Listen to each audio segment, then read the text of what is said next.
ചിന്ത എനിക്ക് പലപ്പോഴും ഒരു മോനെ കാണുമ്പോ എനിക്ക് തോന്നാറുണ്ട്, തൊപ്പി എന്ന മോനെ കാണുമ്പോ തോന്നാറുണ്ട്. ഞാനും ആഗ്രഹിക്കില്ലേ തൊപ്പീനെ ഒന്ന് കാണണം.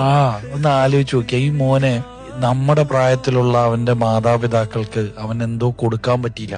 ആ പറ്റാത്തൊരു സ്നേഹം, കിട്ടാത്തൊരു ബഹുമാനം, അതില്ലാതെ വന്നപ്പോ അവൻ അവന്റെ കുറച്ച് തീരുമാനങ്ങൾ എടുത്ത് മുമ്പോട്ട് പോയപ്പോ അവനെ എളുപ്പത്തിൽ തള്ളിക്കളയാൻ എല്ലാവർക്കും പറ്റും. ഒരു സർക്കാർ പോലും അവന്റെ പുറകെ പോയില്ലേ. അപ്പം അവനെ തള്ളി പറയാനും ഉപേക്ഷിക്കാനും ഒക്കെ എല്ലാവർക്കും പറ്റും. ഞാൻ ആലോചിക്കാണ്, തൊപ്പി എന്നൊരു മനുഷ്യൻ, ആ മനുഷ്യൻ നാളെ പറയാണ് ഞാൻ ഏതെങ്കിലും ഒരു പള്ളിയുടെ മുന്നിൽ അല്ലെങ്കിൽ ഒരു അമ്പലത്തിന്റെ മുന്നിൽ ഞാൻ വരാൻ പോവാണ്, ഞാൻ സ്ട്രീം ചെയ്യാൻ പോവാണ് എന്ന് പറഞ്ഞാൽ ആ പള്ളിയുടെ അമ്പലത്തിന്റെയൊക്കെ മുന്നിൽ എന്തോരം കുട്ടികൾ ഓടിക്കൂടും. സംശയമൊന്നുമില്ല. ഒരു പുതിയ കാലത്തിൽ എത്ര മതപണ്ഡിതന്മാർ വിളിച്ചാൽ കുട്ടികൾ അമ്പലത്തിൽ പോവും, പള്ളിയിൽ പോവും.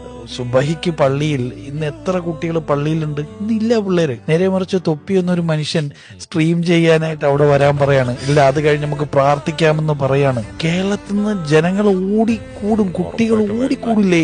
അപ്പോ ഒരു കൂട്ടം മനുഷ്യരെ നന്മയിലേക്കും ഒരു കൂട്ടം മനുഷ്യരെ ദൈവത്തിലേക്കും ഒക്കെ വിളിക്കാനായിട്ട് നമ്മളിങ്ങനെ വലിയ പ്രസംഗങ്ങളും വലിയ വലിയ പ്രസ്ഥാനങ്ങളും ഒക്കെ മുമ്പ് നിൽക്കുമ്പോൾ ഞാൻ പറയും, ഇതിലൊന്നും പോകണ്ട. ഒരു മനുഷ്യനെ, ആ മനുഷ്യന് കൊടുക്കേണ്ടത് കിട്ടേണ്ടത് കിട്ടിയാൽ ആ മനുഷ്യൻ വിചാരിച്ചാൽ ഒരു വലിയ സമൂഹത്തിനെ മാറ്റാൻ പറ്റും, അല്ലെ ഒരു വലിയ സമൂഹത്തിനെ ചേർത്ത് പിടിക്കാൻ പറ്റും. അപ്പൊ തൊപ്പിക്ക് ഇൻഫ്ലുവൻസ് ചെയ്യാൻ പറ്റുന്നിടത്തോളം ഈ മക്കളെ ഇൻഫ്ലുവൻസ് ചെയ്ത് നന്മയിലേക്ക് കൊണ്ടുവരാൻ എനിക്ക് തോന്നുന്നില്ല ഈ കാലഘട്ടത്തിൽ ഒരു പ്രസ്ഥാനത്തിന്റെ ഒരു നേതാവിന് സാധിക്കുമെന്ന്.